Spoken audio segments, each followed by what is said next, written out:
Bismillahirrahmanirrahim. Assalamualaikum warahmatullahi wabarakatuh. Alhamdulillahillazi nahmadu wa nasta'inu wa naghfir wa na'udzubillahi min sururi anfusina wa min sayyiati a'malina.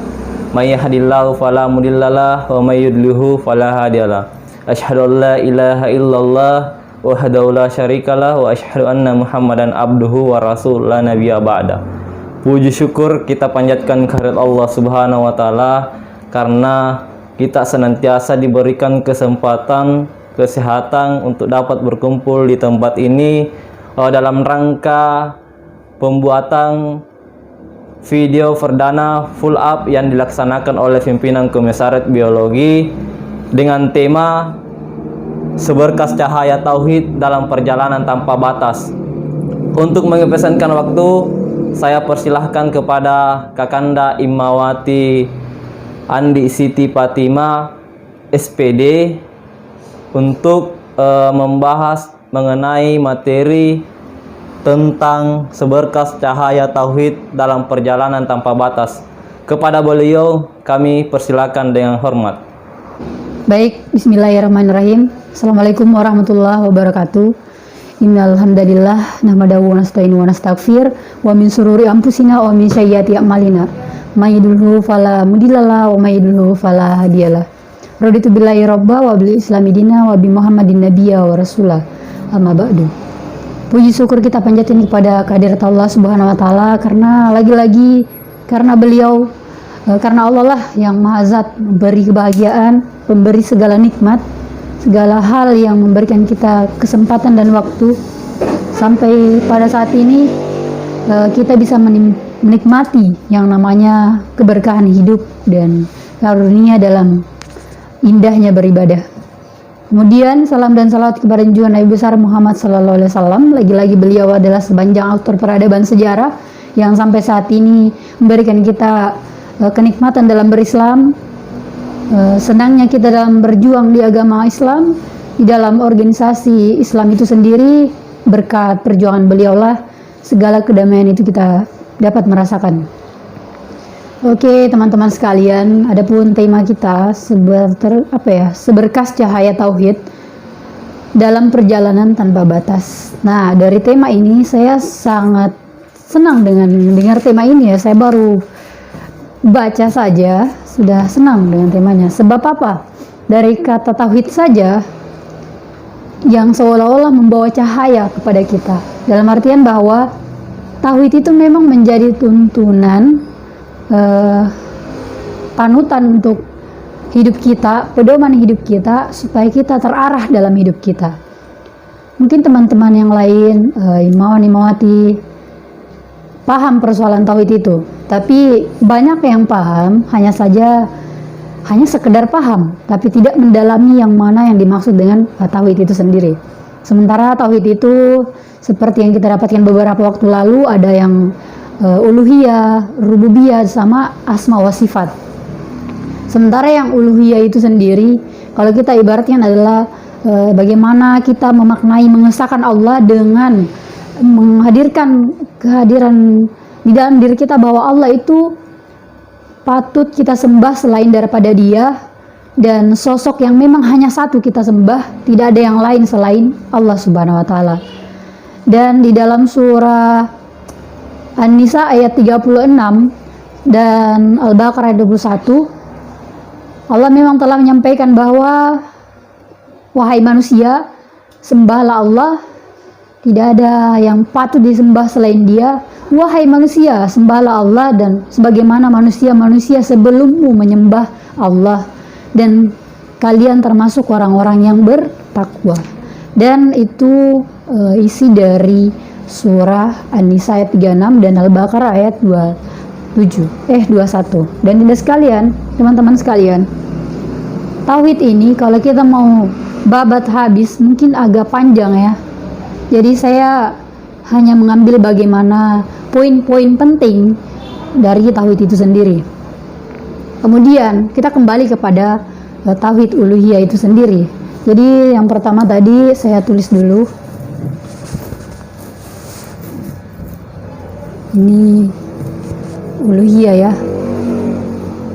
Uluhiyah rububiyah,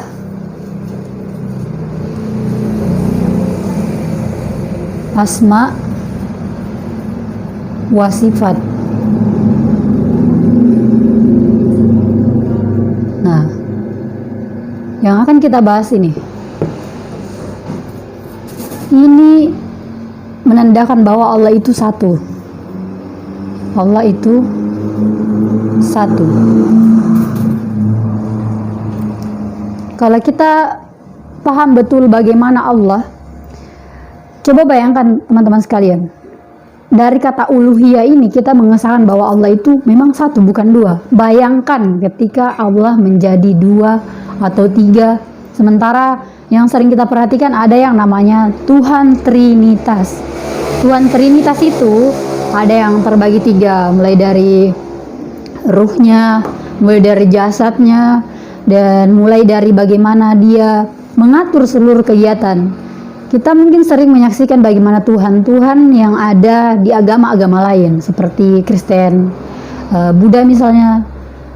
Andai kata Tuhan kita ini ada banyak, lebih dari satu. Satu yang mengatur cahaya, satu yang mengatur hujan, satu yang mengatur bumi. Mungkin Allah murka dengan manusia yang satu ini sampai-sampai Allah mengatakan bahwa hari ini saya akan keringkan bumi ini. Tapi Tuhan yang satu akan mengatakan bahwa tidak, saya menghujankan hari ini. Yang satu lagi bilang, tidak, hari ini harus tetap musim semi. Contoh, tiga Tuhan, bayangkan teman-teman sekalian. Kalau manusia dengan tiga Tuhan itu, apakah berlangsung dengan baik kehidupan kita? Tuhannya saja bertengkar. Tuhan saja bertengkar. Lalu bagaimana dengan keberadaan itu? Apalagi manusianya. Nah, kalau kita mau kaitkan lagi dengan rububiyah itu sendiri, teman-teman sekalian, tauhid rububiyah itu kita sudah dapatkan poinnya sebelum kita masuk ke jenjang pengkaderan kita yang dulu, bahwa satu-satunya yang kita sembah adalah Allah. Bagaimana kita bisa melihat bagaimana kejadian-kejadian yang Allah berikan kepada kita. Mulai pertama ketika kita melihat kejadian sakit yang memberikan siapa? Allah. Kita melihat orang yang kaya, yang diberikan kekayaan, itu adalah manusia, tapi siapa yang memberikan dia? Adalah Allah. Jadi poinnya adalah rububiyah ini, kita bagaimana melihat kejadian-kejadian di muka bumi ini, kita kaitkan dengan Allah. Ketika terjadi hujan, siapa yang turunkan hujan itu? Itu Allah. Ketika kita mati, ada yang hari ini bertemu dengan ajalnya, siapa yang mematikan? Allah. Nah, itu maksud dari tauhid rububiyah itu sendiri. Sementara tauhid asma wa sifat, dari kata asma wa sifat. Asma itu nama, dan sifat itu adalah bagaimana kita mengambil nama-nama Allah dari 99 nama Allah. Dan di antara 99 nama itu, semua nama itu ada yang paling diistimewakan, dan nama itu adalah Allah. Saya teringat dengan surah Al-Baqarah, surah Al-Ikhlas. Kemudian Al-Ikhlas itu ketika Nabi Muhammad berbicara di depan kafir Quraisy, saat itu Nabi Muhammad mengatakan, Ya Rabbi, berikan hamba petunjuk.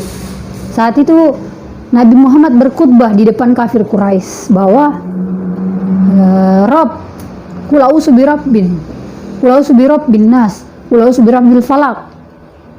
Tapi ketika itu Nabi Muhammad mengatakan seperti itu, ini Rabb Tuhanku, ini Rabb Tuhanku. Tapi kaum Quraisy saat itu mengatakan bahwa kamu mempunyai Rabb, sementara kami juga punya Rabb.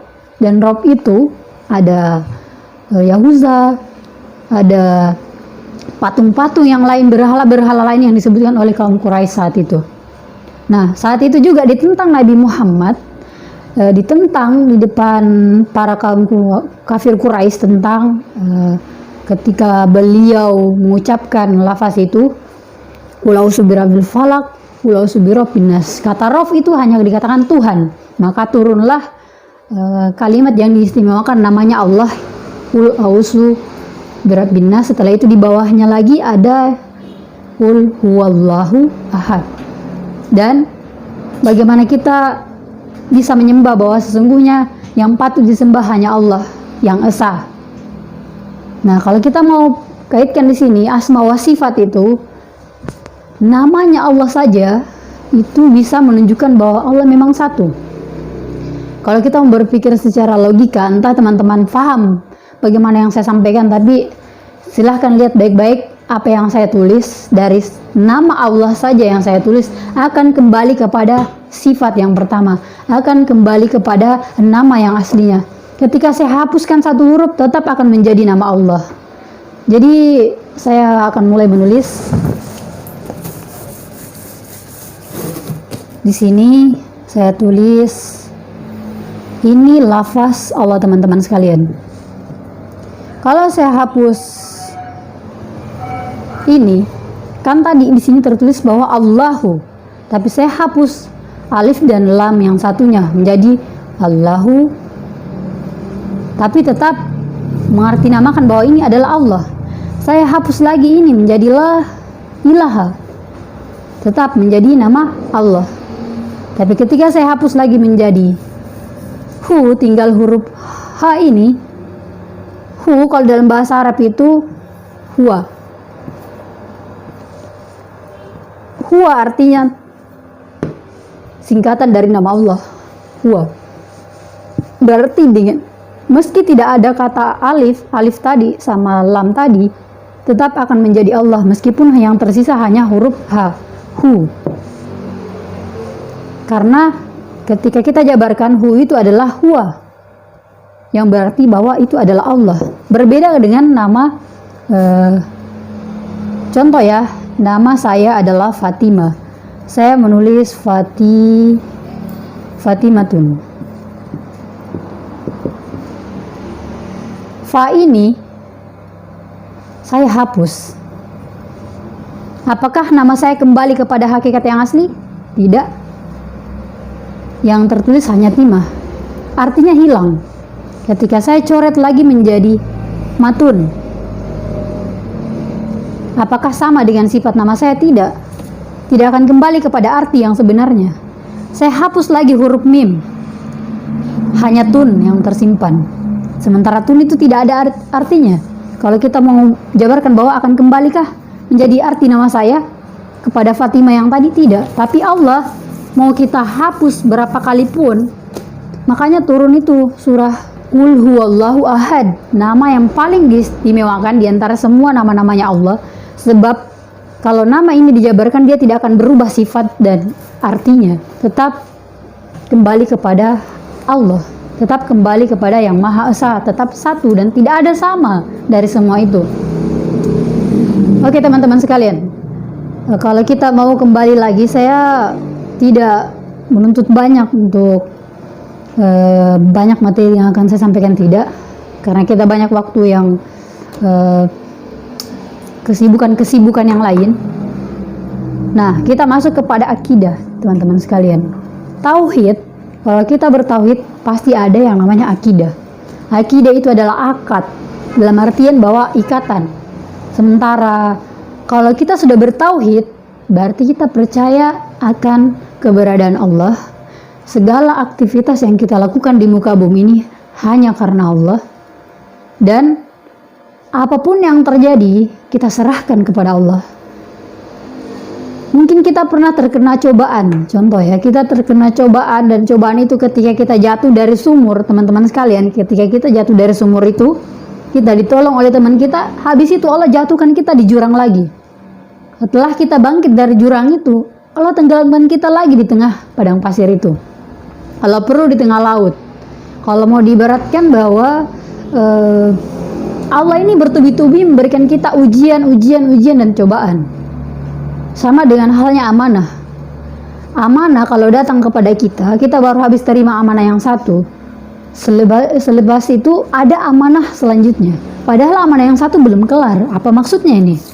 Nah, kalau kita paham akan tauhid itu sendiri, bagaimana kita percaya akan rencana Allah, itu berarti kita yakin bahwa segala aktivitas di muka bumi ini, meski daun yang jatuh dari pohonnya, ada maksud Allah. Kenapa dia mesti harus jatuh? Kenapa dia harus kering dan jatuh juga? Ada maksudnya. Dan teman-teman sekalian, kalau kita mau kembalikan kepada logika filsafat ya, saya tidak mengangkat bahwa ini materi filsafat, bukan. Andai kata kita bertanya kepada seseorang atau orang yang bertanya kepada kita, kalau memang Tuhan itu ada, maka mungkin tidak ada yang sakit, mungkin tidak ada yang miskin. Tapi mereka tetap mengatakan bahwa memang Tuhan tidak ada, buktinya kamu miskin. Ya kan? Kalau memang Allah ada, ya pasti kita kaya semua, pasti kita bisa sehat semua. Lalu apa jawabannya? Nah, dengan baiknya kita akan menjawab bahwa coba kita perhatikan orang gila yang tidak waras di luar sana, yang rambutnya gondrong, panjang, tidak terawat. Kalau kita mau cari baik-baik, coba tanya dengan orang itu, bagaimana dengan mereka orang gila di luar sana yang panjang rambutnya, yang tidak terawat? Bagaimana dengan mereka? Apakah tidak ada tukang cukur di dunia ini? Jawabannya adalah bukan tidak ada orang yang pandai mencukur, bukan tidak ada salon. Ada, hanya saja dia tidak pandai mencari. Dia tidak mendatangi tempat cukur itu. Sama halnya dengan Allah. Bukan berarti Allah tidak ada, karena ada yang miskin, ada yang kaya, kemudian ada yang melarat dan lain sebagainya, ada yang sakit, bukan berarti tidak ada Allah.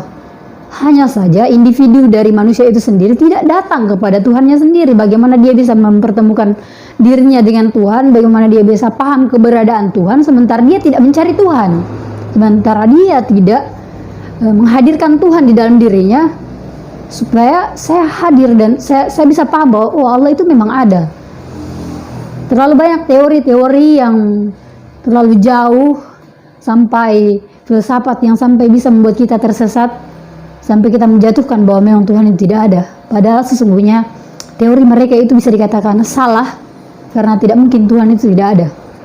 Pasti ada, karena teknik kita bertauhid kepada Allah adalah bagaimana kita mengenal Tuhan kita, bagaimana kita mengenal Allah. Caranya adalah mengenal diri kita. Kita mengenal diri kita, kita dari mana? Masa muncul sendiri di muka bumi ini? Kita tidak mungkin muncul dengan sendirinya. Kita hidup untuk apa? Dan akan kembali kemana? Itu konsekuensi yang pertama. Aspek belajar bagaimana kita paham tentang tauhid itu sendiri, kita harus paham juga persoalan bagaimana kita betul-betul mencintai Allah. Tauhid, teman-teman sekalian, itu bagaimana kita mengatakan bahwa ada yang namanya lafaz tauhid, yaitu la ilaha illallah.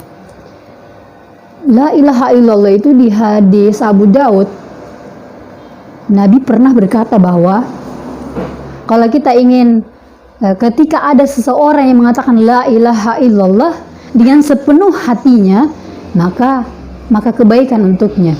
Artinya banyak beberapa hadis-hadis yang lain, bahkan dijamin surga baginya. Tapi ingat, lafaz la ilaha illallah yang disebutkan bagi mereka dengan sepenuh hati, dalam artian bahwa dengan sepenuh hati itu, apakah dengan ikhlas dia menyebutkan, apakah dengan sepenuh hati dia dari jiwa dia yang terdalam mengucapkan la ilaha illallah. Pernah suatu ketika di zaman Nabi, itu di zaman Nabi ada di kitab Kiai Haji Hashim Asy'ari bahwa disampaikan ada seseorang jamaah di zaman Rasulullah, ketika sholat dia baru Allahu Akbar, dia gemetaran. Sama dengan ketika kita mengucapkan la ilaha illallah. Kadang ketika sholat kita tanpa sadar kita meneteskan air mata, meski mungkin tidak menetes tetapi berkaca-kaca, mungkin karena ingat kebesaran Tuhan, kebesaran Allah, mungkin karena kita ingat akan kasih sayang Allah. Maka itu adalah bagaimana kita aspek pertama untuk kita mengenal Tuhan kita. Kita harus menyadari bahwa orang tua kita hadir itu karena Allah. Tidak mungkin kita lahir tanpa orang tua dan lain sebagainya. Tapi kalau saya mau kembalikan kepada kalimat saya yang tadi, mungkin ada yang bertanya, lalu bagaimana dengan Nabi Isa yang lahir tanpa ayah? Contoh, itu selalu dipertentangkan.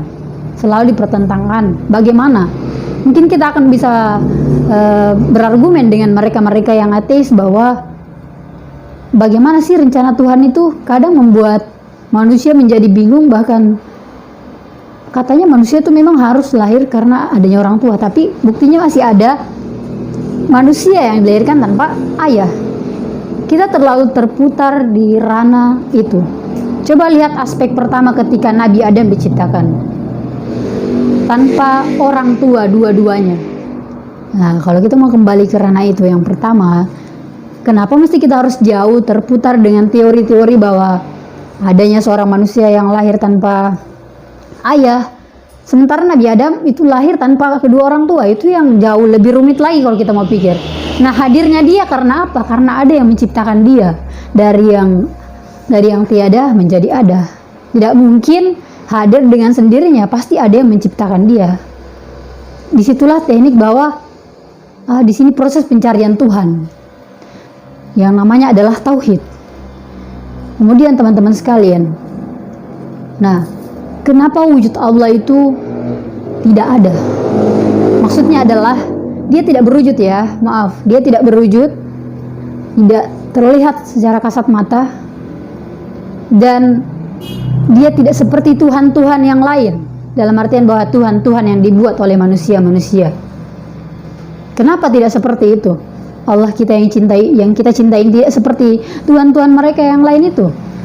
Sebab kenapa? Kalau Tuhan kita sama dengan mereka yang dibuat oleh tangan manusia itu sendiri, berarti derajat Tuhan kita itu di bawah. Sebab apa? Tuhan itu kita sendiri yang buat. Tuhan itu kita sendiri yang memperadakannya. Dan Tuhan, kalau Tuhan berwujud, teman-teman sekalian, ketika Tuhan itu berwujud, maka apa bedanya dia dengan Tuhan-Tuhan yang lain yang dibuat-buat itu? Apa bedanya Tuhan Allah Subhanahu wa taala dengan yang diciptakannya? Perbedaan antara Allah yang maha agung, yang maha segala atas kekuasaannya, tidak akan ada samanya dengan makhluknya.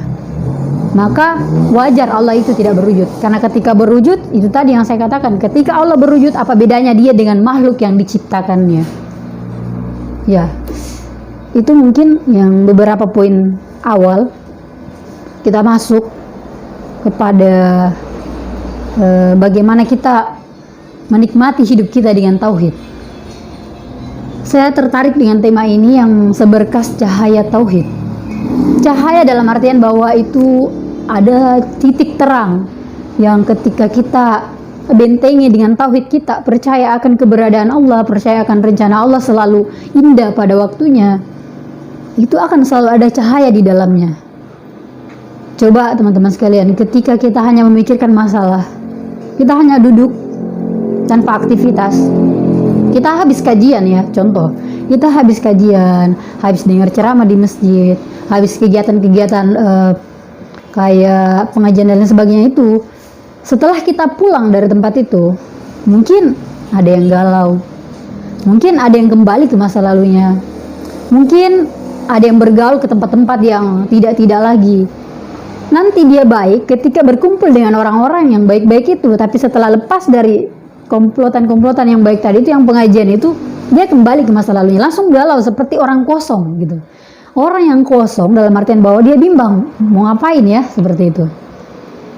Kemudian kalau kita berpikir bahwa kalau kita merenungi sebenarnya hal itu, terkadang saya pribadi, kalau duduk sendiri di tempat keramaian, itu saya yang dulu ya teman-teman sekalian, di tempat keramaian, saya terkadang merasa seolah-olah hanya seorang diri, entah apa yang saya cari, tapi kayak sendiri, sunyi, padahal jelas-jelas di sekeliling kita ini banyak orang.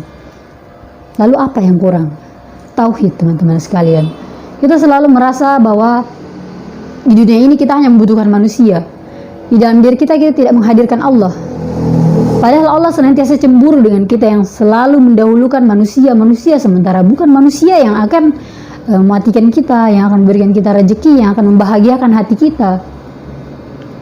Kenapa bukan kekayaan yang menenteramkan hidup kita? Ada orang kaya, contoh, ada orang kaya tapi dia masih korupsi.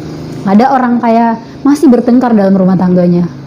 Ada orang yang ganteng, yang cantik, tapi tetap saja kekurangan teman, tetap saja ada masalahnya. Ada orang yang tinggi pendidikannya, tapi tetap saja ada masalah dalam hidupnya. Lalu kenapa teman-teman sekalian? Kita bergabung di tempat pengajian, setelah pulang kita tetap galau. Nanti di tempat itu baru tercas lagi, tapi kembali tidak lagi. Lalu apa yang membuat hati kita tentram? Tidak ada yang bisa menenteramkan hati kita selain daripada mengingat Allah. Dan salah satunya obat penenang dalam diri kita adalah mentauhidkan Allah, yaitu obat penenang terbaik satu-satunya adalah hanya mengingat Allah. Hanya itu teman-teman sekalian. Coba kalau kita kembali, enak rasanya ketika kita bangun di pagi hari, segala aktivitas yang kita dapatkan kita ucapkan di dalam hati kita, di dalam sanubari kita yang paling dalam. Ya Allah, terima kasih hari ini Engkau bangunkan hamba. Berarti tanda bahwa Allah masih memberikan kita kesempatan untuk hidup, mengumpulkan pahala. Maka rugi manusia yang hidup saat itu, yang hari itu ketika dibangunkan di pagi hari, mengulang kembali masa lalunya yang dulu, mengulang kembali dosa-dosanya yang kemarin. Rugi. Padahal Allah mengatakan bahwa saya hidupkan kamu hari ini, kamu harus ingat saya, perbaiki diri kamu. Coba lihat hujan yang turun, coba lihat air yang mengalir, dan lihat baik-baik. Bukan berarti bahwa kita hanya memikirkan yang namanya yang baik-baik saja di dunia ini, tidak semesti itu. Tapi coba lihat, ketika kita berpikir, kita sambungkan langsung kepada Allah. Air mengalir ini kalau bukan karena Allah, mungkin tidak akan mengalir sepanjang zaman sampai saat ini. Kalau bukan karena Allah, mungkin hujan ini tidak akan seperti ini ketika kemarau hujan turun. Kita kaitkan dengan Allah.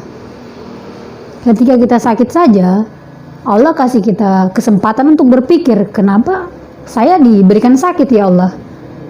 Mungkin ada masalah, ada sesuatu hal yang membuat kita harus sakit, sebab Allah memberikan kita cobaan lewat sakit itu. Mungkin Allah menguji kita karena setelah kita diberikan kesehatan, kita berleha-leha dengan sehatnya kita lupa dengan Allah. Akhirnya ketika diberikan sakit, kita baru lari memohon ampun kepada Allah. Maka kalau misal teman-teman sekalian, kalau kita ingin betul-betul mendapatkan cahaya tauhid itu, libatkan Allah dalam setiap aktivitas kita. Kita yang duduk di tempat ini, ya mungkin teman-teman yang ada di tempat ini, yang lagi syuting dan lain sebagainya, yang mungkin sempat menonton video ini, kalau karena Allah kalian menontonnya, karena Allah kamu melakukan ini dengan lelah-lelahnya kalian, itu sama saja dengan bertauhid. Kamu melibatkan Allah dalam setiap aktivitasmu. Insya Allah lelah yang kamu dapatkan adalah lillah, lelah karena Allah. Beda orang yang ketika dia bekerja hanya mengejar dunia, pulang dia capek, tidak dapat apa-apa. Memang dia bahagia dengan orang tuanya, dengan sahabatnya, dengan keluarganya karena mendapatkan uang, mentraktir dan lain sebagainya.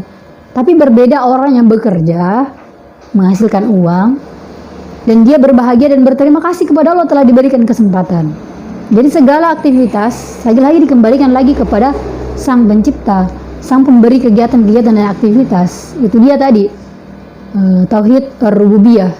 Segala kejadian-kejadian di muka bumi itu semua karena kehendak Allah. Tapi lagi-lagi segala hal-hal yang baik-baik datangnya dari Allah, dan yang buruk itu hanya manusia saja dan syaitan laknatullah yang membuat kita salah arah. Dan teman-teman sekalian, ya saya mungkin secara pribadi, saya pernah ke masa lalu saya yang dulu itu sangat kelam.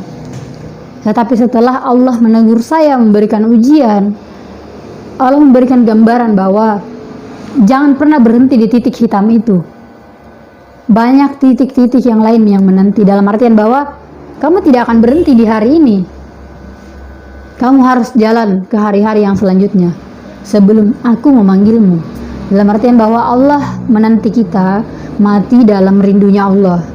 Allah tidak ingin kita mati dalam murkanya Allah. Begitu teman-teman sekalian. Allah itu maha cemburu.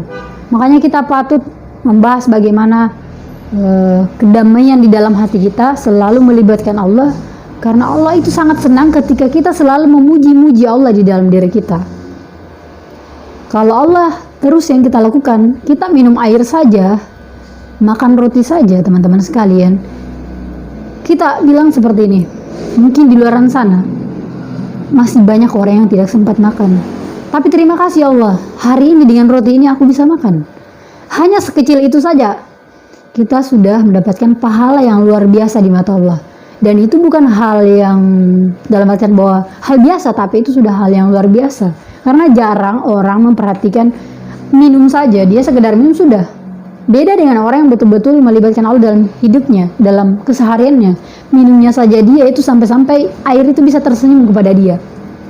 Kita mengucapkan Bismillahirrahmanirrahim dengan air itu, mungkin dia tidak melihat air itu tersenyum, tetapi insya Allah di surga nanti dia akan menjadi saksi. Ya Allah, manusia ini Fulan bin Fulanah, dia meminum saya ketika hidup, ketika hidupnya dia meminum saya dalam keadaan mengucapkan namamu. Mereka semua akan datang teman-teman sekalian. Segala sesuatu yang kita kerja karena Allah, mau itu uang yang kita dapatkan di dunia karena Allah, dia akan datang. Ya Allah, aku hadir sekarang menjadi saksi. Keringat kita yang bercucuran saat ini teman-teman sekalian, dia juga akan datang di hadapan kita, berbicara semua. Kalau ini keringat jihad fisabilillah, kita memang tidak pergi berperang, tapi kita habiskan dengan kajian, kita habiskan dengan aktivitas-aktivitas dakwah kita habiskan dengan kebaikan-kebaikan. Keringat itu akan datang teman-teman sekalian. Jadi ketika kita lelah di jalan Allah, jangan pernah mengeluh. Kalaupun mungkin manusiawi sifat mengeluh itu, tapi tetap beristighfar setelah itu dan kembali perbaiki. Jangan kembali ke masa yang lalu. Tetap berjalan meskipun harus merangkak. Jangan sekali-sekali berbalik ke belakang. Karena sesungguhnya itu adalah orang yang rugi. Nah, teman-teman sekalian, saya masih ada beberapa poin lagi di dalam ketauhidan itu sendiri. Kalau tauhid seseorang itu diibaratkan seperti pohon yang ibaratnya dia punya akar yang kuat. Begitupun dengan rumah yang ketika punya pondasi yang kuat. Anggaplah rumah itu adalah pondasi rumah dan akar pohon itu adalah tauhidnya. Bagaimana dia mengesahkan Allah.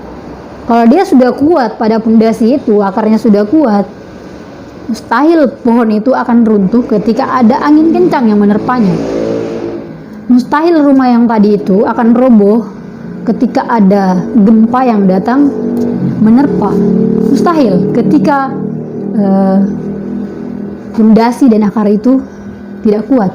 Begitupun dengan ketakwaan kita kepada Allah, tauhid kita kepada Allah. Kalau kita tauhidnya kepada Allah sudah kokoh, sudah kuat, mau apapun ujian yang kita dapatkan, kita tidak akan pernah berbalik arah.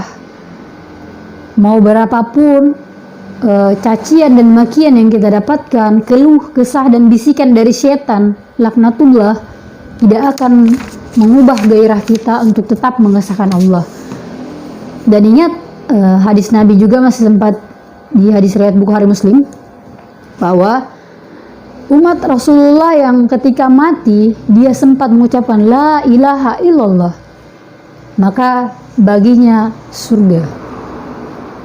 Ketika orang yang mudah mengucapkan La ilaha illallah ketika maut datang menerpanya, tidak serta-merta semua manusia.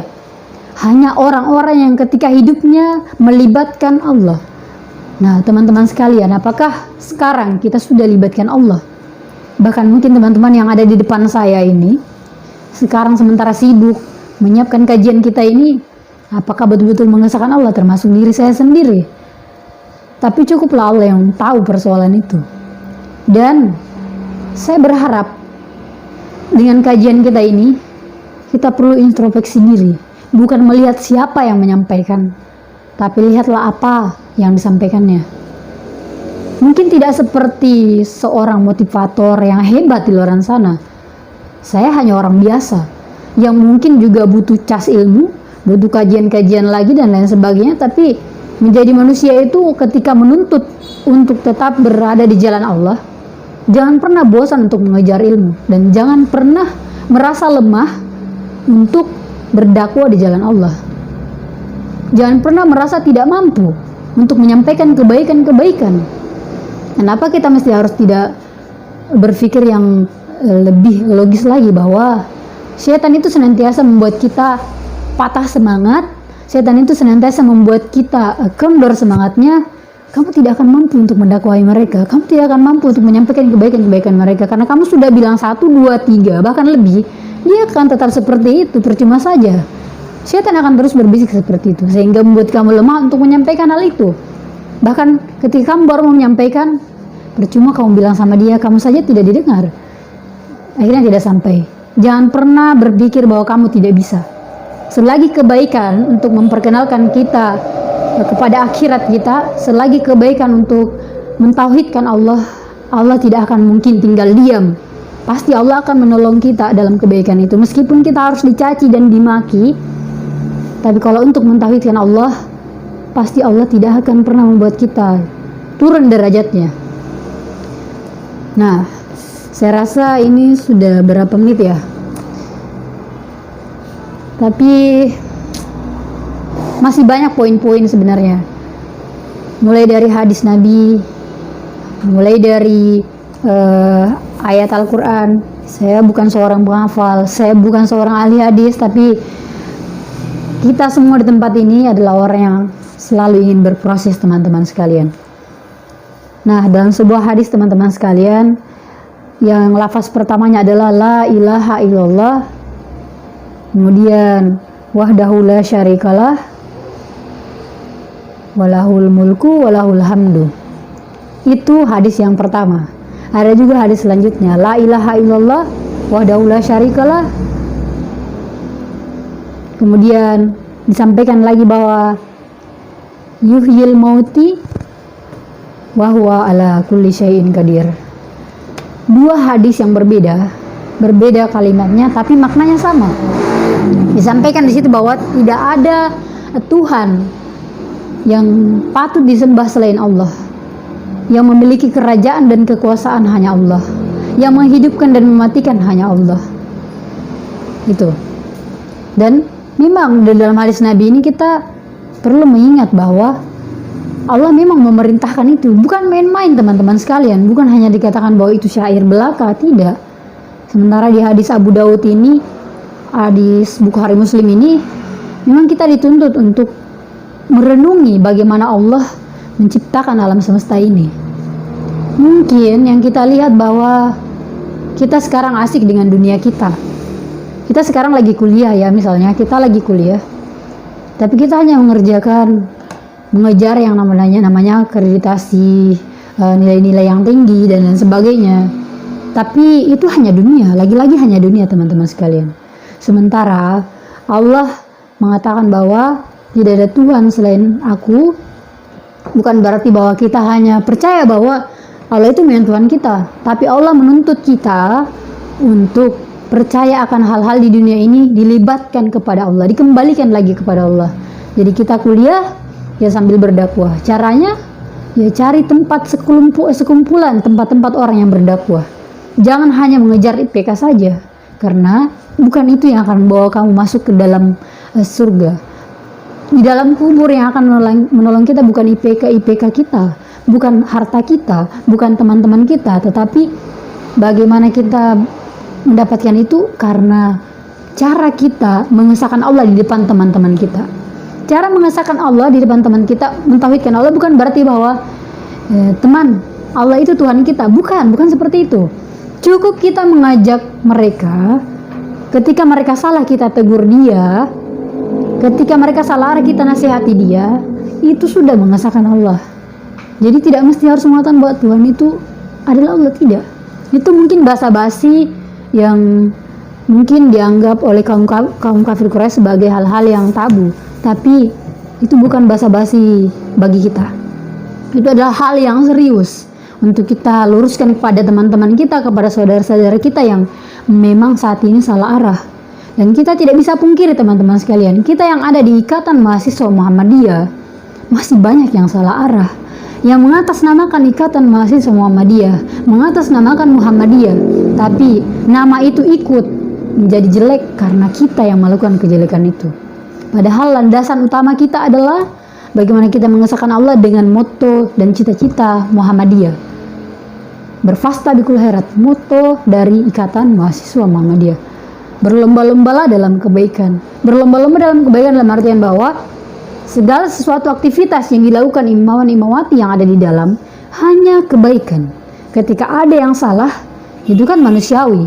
Tetapi orang yang ada di dalam lini itu harus saling mengingatkan. Namanya juga ikatan. Jadi kita tidak mesti harus melihat-lihat saja, jangan jadi penonton. Kita harus jadi pemain di dalam. Apakah kita ini akan sampai finish kah? Sampai Allah memanggil kita, atau justru kita game over di tengah kesesatan kita? Itu. Kemudian ada lagi di Quran surah 47 ayat 19. Di situ ada kata fa'lam. Di kata fa'lam itu bahwa ketahuilah bagaimana Allah itu yang Maha Esa.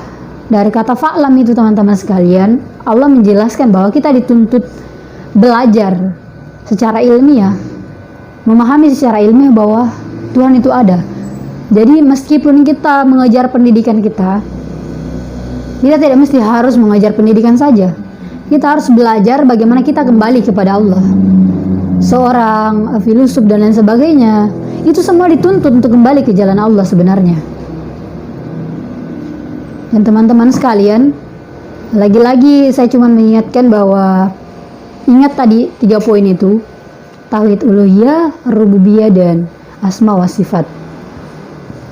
Dan asma wa sifat tadi sudah saya jelaskan, ada beberapa nama tapi hanya ada satu nama yang istimewa, yaitu Allah.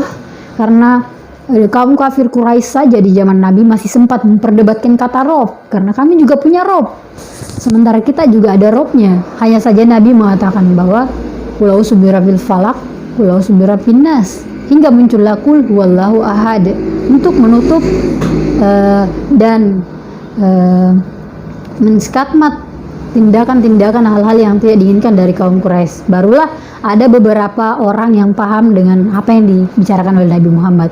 Kita teringat dengan kisah Nabi Muhammad ketika turun ke Isra Mi'raj, berangkat ke Isra Mi'raj saat itu, ada Abu Bakar.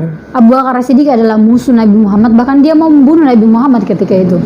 Tetapi karena dia memang percaya dengan kerasulan Nabi Muhammad, dia sudah dibukakan hati Allah, percaya dengan Nabi Muhammad. Saat itu ada Abu Jahal, teman-teman sekalian. Abu Jahal itu adalah orang yang memprovokasi kaum kafir Quraisy supaya tidak ada yang mengikut kepada Nabi Muhammad. Ingat ketika Nabi Muhammad berdakwah di depan kaum kafir Quraisy, pas habis turun dari Isra Mi'raj, mereka mengatakan bahwa saya habis dari Masjidil Aqsa. Padahal dari tempat itu, dari Madinah ke Masjidil Aqsa itu jauh jaraknya, jauh sekali, hampir mungkin berjam-jam, 5 jam dan lain sebagainya lah. Maka saat itu Abu Jahal mungkin mengatakan bahwa dia sudah tidak waras ya, seperti itu, sudah gila dan lain sebagainya. Sampai-sampai kaum kafir Quraisy itu tidak percaya, hingga Abu Bakar ada saat itu dan mengatakan bahwa apa yang dikatakan oleh Nabi Muhammad saya tetap percaya karena dia adalah Rasulku. Dia seperti itu. Dalam artian bahwa dia sudah mengimani bahwa Nabi Muhammad sebagai Rasul, berarti dia mengimani Allah sebagai Tuhannya. Berarti dia sudah mentauhidkan Allah. Segala sesuatu yang ditauhidkan itu pasti berbentuk gaib, dalam artian bahwa dia tidak terlihat. Seperti Allah yang ketika kita lihat bahwa buat apa kita mesti harus menyembah sesuatu yang tidak terlihat. Sama saja kita menyembah dengan yang namanya batu. Diibaratkan bahwa Ka'bah ya, Ka'bah itu kan batu, kita berarti menyembah batu. Sebenarnya tidak. Kita hanya menjadikan kiblat itu sebagai patokan arah kita sholat, sehingga arah sholat kita terarah, tidak ada yang ke kiri, tidak ada yang ke kanan. Pokoknya mau dimanapun arah kita, semua satu arah, sampai arah masjid kita di antara semua daerah hadapannya sama. Karena kita berpatokan pada pusat bumi. Pusat bumi itu adalah Ka'bah, dan Ka'bah adalah kiblatnya orang Islam. Jadi bukan berarti kita menyembah kiblat, hanya saja kita dituntut untuk mengikuti arah itu. Begitu teman-teman sekalian. Lagi-lagi seberkas cahaya tauhid itu akan senantiasa ada di dalam perjalanan hidup kita kalau kita senantiasa mengingat Allah. Percaya atau tidak teman-teman sekalian, segala sesuatu yang kita lakukan karena Allah. Terkadang kita duduk di tempat ini, kadang bisa meneteskan air mata kita. Sebab apa? Harusnya kita sudah mati sebenarnya. Harusnya kita sudah mati hari ini, tapi Allah mengatakan bahwa jangan. Malaikat maut itu sudah datang kepada kita. Saking sayangnya Allah, 70 kali malaikat maut di depan kita. Dia bilang, ya Allah, saya sudah mau cabut nyawanya. Tapi Allah bilang, jangan dulu malaikat. Kenapa ya Allah? Bukankah dia pendosa? Bukankah dia tidak sholat? Bukankah dia penjudi? Jangan dulu. Mungkin saja malam nanti dia bertaubat. Ketika hari selanjutnya mau lagi dicabut, yang ke-30 kalinya datang. Dia bilang lagi Allah lagi mengatakan jangan dicabut. Padahal kenapa ya Allah? Nah dia sementara berzina ya Allah. Dia berbohong kepada orang tuanya. Allah mengatakan lagi jangan. Mungkin saja malam nanti dia akan bertobat. Allah saking sayangnya dengan kita, tapi kita dengan bangga dan sombongnya tanpa merasa bersalah, kita tetap berbuat dosa. Dengan sombongnya berbuat dosa hari ini, tidak memperbaiki hal itu, tidak mau melibatkan Allah, tidak mau mengingat Allah. Yang kita ingat adalah kesenangan dunia. Bukankah rata-rata kita yang sekarang ini muda-mudi, ketika kita ingin mendapatkan ketentraman, kita pergi ke pantai lihat senja supaya tenang, tapi habis pulang dari senja galau lagi. Bukannya kita pergi muncak, camp dan lain sebagainya, habis pulang dari situ tidak tentram, karena memang ketentraman bukan yang ada di dunia ini. Satu-satunya ketentraman hanyalah mengingat Allah Subhanahu wa taala. Dan itu dari saya, billahi fisabilillah haq fastabiqul khairat. Assalamualaikum warahmatullahi wabarakatuh. Sekian dari saya. Ya, itulah tadi materi yang sangat luar biasa yang telah dipaparkan oleh Kakanda pemateri kita di Full Up kali ini. Saya sangat terharu mendengarkan mengenai materi yang telah disampaikan oleh Kakanda tadi. Terharu bukan karena tidak memiliki pasangan hidup, tapi terharu karena di dalam diri saya masih bertanya-tanya bahwasanya seberapa besar, seberapa kuat tauhid saya kepada Allah Subhanahu wa taala. Maka lewat video kita kali ini mungkin bisa mengintrospeksi diri kepada teman-teman sekalian bahwasanya ketika tauhid kita sudah kuat, maka yakin dan percaya akan menghadirkan atau menghasilkan seberkas cahaya dalam perjalanan tanpa batas, entahkah di kehidupan dunia maupun di kehidupan akhirat kelak. Mungkin cukup sekian video kita kali ini, lebih dan kurangnya mohon dimaafkan. Sampai jumpa di video materi full up selanjutnya. Billahi fisabilillah haq fastabiqul khairat. Wassalamualaikum warahmatullahi wabarakatuh.